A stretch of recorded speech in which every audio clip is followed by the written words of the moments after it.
Hello friends, welcome to my channel triggers.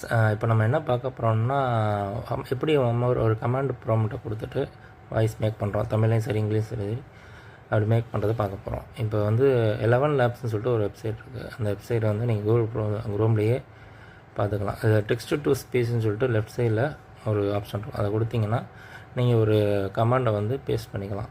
இப்போ நீங்கள் நார்மலாக ஒரு கமாண்டை காப்பி பண்ணிங்கன்னா அந்த கமாண்டை வந்து அந்த டெக்ஸ்ட் வாய்ஸில் பேஸ்ட் பண்ணிட்டு கீழே வந்து உங்களுக்கு வாய்ஸ், உங்களுக்கு என்ன வாய்ஸ் வேணும், தமிழ்லையும் சரி ஹிந்திலையும் சரி இங்கிலீஷ்லேயும் சரி என்னென்ன உங்களுக்கு லாங்குவேஜில் வேணுமோ அந்த லாங்குவேஜை கொடுத்துட்டு நீங்கள் வந்து அந்த குவாலிட்டியும் சரி ஒரு எத்தனை மினிட்ஸ் நீங்கள் கொடுக்க போகிறீங்க கொடுத்துட்டு ஜென்ரேட் ஸ்பீச் மட்டும் கொடுத்தா போதும். உங்களுக்கு வந்து வாய்ஸ் ஜென்ரேட் ஆகும். தண்ணீர் கிடைக்காமல் தவித்த ஒரு காகம் எப்படி தனது புத்தியால் பிரச்சனையை தீர்த்தது தெரியுமா? சீன் 1. ஒரு கடும் வெயிலில் ஒரு காகம் மிகவும் தாகமாக இருந்தது. அது இப்போ பார்த்தீங்கன்னா வாய்ஸ் ஜென்ரேட் ஆகிடுச்சு. இப்போ நீங்கள் இதை வந்து நீங்கள் டவுன்லோட் கூட பண்ணிக்கலாம். அதுலேயே இப்போ சைடில் உங்களுக்கு டவுன்லோட் பண்ணிட்டுருக்கோம். அதை டவுன்லோட் பண்ணிங்கன்னா உங்களுக்கு வந்து குரோம் ஹிஸ்ட்ரியில் டவுன்லோட்ஸ் காமிக்கும். நீங்கள் அந்த வாய்ஸை வந்து நீங்கள் எதுக்கு வேணால் டைப்பிங் கொடுத்துக்கலாம்.